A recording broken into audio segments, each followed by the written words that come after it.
അടിവെള്ളത്തിന് മുകളിലേക്കൊന്ന് ഒഴിച്ചു കൊടുക്കുന്നതാണ്. ഇതുപോലെ ഒരു 50-55 സെൻറ്റിമീറ്ററോളം നമ്മൾ ചരിച്ചാണ് നമ്മുടെ ഈ ഒരു ഓമത്തൈ നടുന്നത്. അങ്ങനെ ചരിച്ച് നട്ടാൽ മാത്രമേ ഇത് നല്ല ബലത്തിൽ വളരത്തുള്ളൂ.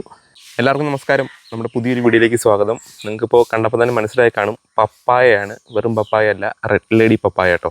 അപ്പോൾ ഈ റെഡ് ലേഡി പപ്പായ ഇപ്പം ഒരുപാട് പേര് കൃഷി ചെയ്യുന്നുണ്ട്. കാരണം അത്യാവശ്യം നല്ല ഒരു വില തരുന്ന, അല്ലെങ്കിൽ കൃഷിക്കാർക്ക് നല്ല ലാഭം കിട്ടുന്നൊരു സാധനമാണ് റെഡ് ലേഡി പപ്പായ എന്ന് പറയുന്നത്. പക്ഷേ ഇതിൻ്റെ ഈ ഒരു നടൽ അല്ലെങ്കിൽ മണ്ണിലേക്ക് നമ്മളിതിനെ വെച്ച് കഴിയുമ്പോൾ ഇതിനെ ശ്രദ്ധിക്കേണ്ട ഒരുപാട് കാര്യങ്ങളുണ്ട്. ശരിക്കും നമ്മൾ സാധാരണ ഓമ പോലെ ഇതൊന്നും കയറി വരത്തില്ല. ഒരു 6 മാസം കൊണ്ട് നമുക്ക് വിളവ് തരുന്നൊരു ഫലം തന്നെയാണ് നമ്മുടെ ഈ പപ്പായ എന്ന് പറയുന്നത്, റെഡ് ലേഡി പപ്പായ എന്ന് പറയുന്നത്. അപ്പോൾ ഈ റെഡ് ലേഡി പപ്പായ നമുക്ക് 6 മാസം കൊണ്ട് കായ്ക്കണമെങ്കിൽ ഇത് നടേണ്ട ചില രീതികളുണ്ട്.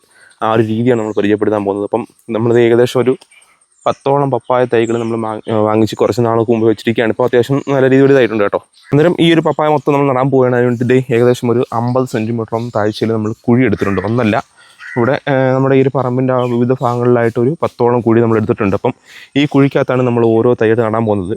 ആ തൈ നടേണ്ടത് എങ്ങനെയാണെന്ന് പറഞ്ഞാൽ, നമ്മൾ കൃത്യമായിട്ടുള്ള അടിവളം നമുക്ക് എന്ത് വേണമെങ്കിലും കൊടുക്കാം കേട്ടോ പപ്പായയ്ക്ക്. അതിന് വേണ്ടുന്നത് നമുക്കിവിടെ കൊണ്ടുവച്ചിരിക്കുന്നത് ഇതെന്ന് പറയുന്നത് നമുക്ക് ചാണകപ്പൊടിയാണ് കേട്ടോ. നല്ല ഉണങ്ങിയ ചാണകപ്പൊടിയുണ്ട്, പിന്നെ ഇരിക്കുന്നത് എല്ലുപൊടിയുണ്ട്, വേപ്പിൻ പിണ്ണാക്കുണ്ട്, ഇത് കരിയിലയാണ് കേട്ടോ, ഒരു ഉണങ്ങിയ കരിയിലയുണ്ട്. അതുപോലെ ഞാൻ പറഞ്ഞിട്ട് ഇതും മറ്റൊരു ടൈപ്പ് വളമാണ്. അപ്പം നമുക്ക് എന്തും ചേർക്കാം. അപ്പോൾ നമുക്ക് ആദ്യം നമ്മൾ ചെയ്യാൻ പോകുന്നത്, നമുക്ക് ഒരു കുഴിയിലേക്ക് ഏകദേശം ഓരോന്നും കുറച്ച് ഇടാൻ പോവുകയാണ്. അപ്പം ആദ്യം ഞാൻ കുറച്ച് നമ്മുടെ ഈ ഒരു ചാണകപ്പൊടി ഇടുന്നുണ്ട്. അപ്പം എല്ലാം കൂടി ഇട്ടിട്ട് ഞാൻ ബാക്കിയൊന്ന് പറഞ്ഞുതരാം. അന്നേരം ആ കുഴിയിലേക്ക് ഞാൻ കൃത്യമായിട്ടുള്ള അടിവളം കൊടുത്തിരിക്കുന്ന ഒരു അനുപാതം എന്ന് പറയുന്നത്, നമുക്ക് 1 കിലോയോളം വരുന്ന ഈ ഒരു ചാണകപ്പൊടി കൊടുത്തിട്ടുണ്ട്. അതേ അളവിൽ തന്നെ നമുക്ക് 1 കിലോ നമ്മുടെ ഈ ഒരു കരിയില പൊടി കൊടുത്തിട്ടുണ്ട്. പിന്നെ 1/2 കിലോ എല്ലുപൊടി, ഒരു 200 ഗ്രാമോളം നമ്മുടെ ഈ ഒരു വേപ്പിൻ പിണ്ണാക്ക്. അപ്പം ഇത്രയാണ് കൊടുത്തിരിക്കുന്നത്. അപ്പം ഇനി ഇത് മാത്രമല്ല, നമ്മൾ മെയിനായിട്ട് ശ്രദ്ധിക്കേണ്ട മറ്റൊരു കാര്യം എന്താ, ഇത് കണ്ടോ, ട്രൈക്കോഡെർമ എന്ന് പറയുന്ന ഒരു ഫംഗസ്, നമുക്ക് അതായത് നമ്മുടെ ചെടികളെ ഫംഗസ് ബാധിക്കാതിരിക്കാൻ വേണ്ടിയിട്ട് നമ്മൾ ചേർക്കുന്ന ഒരു പൊടിയാണിത്. നമുക്ക് എല്ലാ ഈ ഒരു അഗ്രോ ഷോപ്പുകളിൽ ഈ സാധനം മേടിക്കാൻ കിട്ടും. വലിയ വിലയൊന്നും ഇല്ല കേട്ടോ, ഒരു 10, 60, 70 ഒക്കെ വരത്തുള്ളൂ. അപ്പം ഇത് നമ്മളൊരു 20 ഗ്രാമോളം ഒരു 1 ലിറ്റർ വെള്ളത്തിൽ നമ്മൾ കലക്കണം.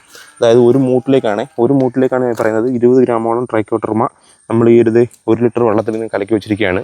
ഇതും കൂടെ നമ്മൾ നമ്മുടെ ഈ ഒരു അടിവെള്ളത്തിന് മുകളിലേക്കൊന്ന് ഒഴിച്ചു കൊടുക്കുന്നതാണ്. ഇതുപോലെ ഇതെന്തിനാണെന്ന് പറഞ്ഞാൽ, ഞാൻ പറഞ്ഞതിൻ്റെ കൂട്ട് തന്നെ നമുക്ക് ഈ ഒരു പ്രശ്നങ്ങൾ, അതായത് നമ്മുടെ ഈ ഒരു ഓമയ്ക്ക് പെട്ടെന്ന് ഇതിൻ്റെ വേര് ചീഞ്ഞ് പോകുന്നൊരു പ്രശ്നം ഉണ്ടാകും. അപ്പോൾ ആ ഒരു പ്രശ്നം നമുക്ക് കംപ്ലീറ്റ് ആയിട്ട് ഇല്ലാതാക്കാൻ വേണ്ടിയിട്ടാണ്.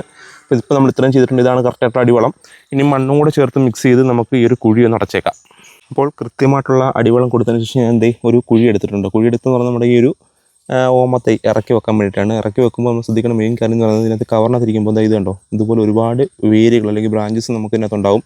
അപ്പോൾ ഈ വേരുകൾ കട്ട് ചെയ്ത് പോവാതെ കൃത്യമായിട്ട് നമ്മൾ ബ്ലേഡ് വെള്ളം ഉപയോഗിച്ച് വേണം ഈ ഒരു കവർ കട്ട് ചെയ്ത് മാറ്റാൻ. അപ്പം ഞാനിത് കട്ട് ചെയ്ത് മാറ്റിയിട്ടുണ്ട്. ഇത് കട്ട് ചെയ്ത് മാറ്റിയിട്ട് നമ്മൾ ഇനി ചെയ്യാൻ പോകുന്നത്, നമ്മൾ ഈ ഒരു ഓമത്തൈ വെക്കുന്നത് തന്നെ ഒരു പ്രത്യേകത ഉണ്ട്. നമ്മൾ അങ്ങനെ വെച്ചില്ലെന്നുണ്ടെങ്കിൽ നമ്മുടെ ഈ ഓമത്തൈ വളരെ പെട്ടെന്ന് തന്നെ കേടായി പോകാനും അല്ലെങ്കിൽ ഒരുപാട് ഉയരം വെച്ച് പോകാനൊക്കെ സാധ്യത കൂടുതലാണ്. അപ്പം കൃത്യമായിട്ട് അതെങ്ങനെയാണോ പറഞ്ഞത്, എനിക്കും കവറിൽ നിന്ന് ഊരുമ്പോൾ തന്നെ കാണാൻ പറ്റും. ഒരുപാട് ബ്രാഞ്ചസ്, നല്ല ബ്രാഞ്ചസ് വന്നിട്ടുണ്ട്. ഇതുണ്ടോ, ഇതൊന്നും അധികം പൊട്ടിപ്പോവാതെ മാക്സിമം നമ്മൾ എടുക്കാൻ ശ്രമിക്കണം. എടുത്തിട്ടുണ്ടേ. അപ്പോൾ ഇങ്ങനെയാണ് നമ്മുടെ ഇപ്പോൾ ഒരു ഓമത്തൈ ഉള്ളത്. ഈ ഓമത്തൈ നമ്മൾ വെക്കുന്നത് ഒരിക്കലും നൂത്തല്ല, ഇത് നോക്കണം. ഏകദേശം മണ്ണിൽ നിന്നും ഒരു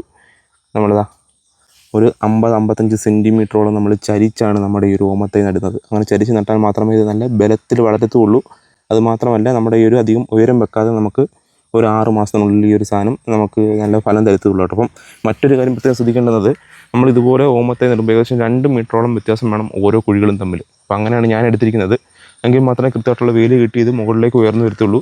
അപ്പോൾ ഇനി നമ്മൾ ചെയ്യാൻ പോകുന്നത്, ഇതിനെ മണ്ണിട്ട് മൂടാൻ പോവുകയാണ്. അപ്പോൾ അതുകൂടി ജസ്റ്റ് ഒന്ന് കാണിച്ചേക്കാം.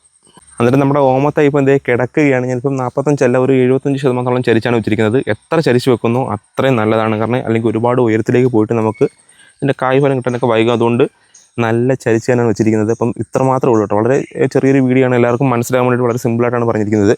നമ്മൾ ഈ ബാക്കി കുഴികളിലേക്കെല്ലാം നമ്മുടെ ഈ ഒരു ഓമത്തൈ ഇറക്കി വെക്കാൻ പോവുകയാണ്.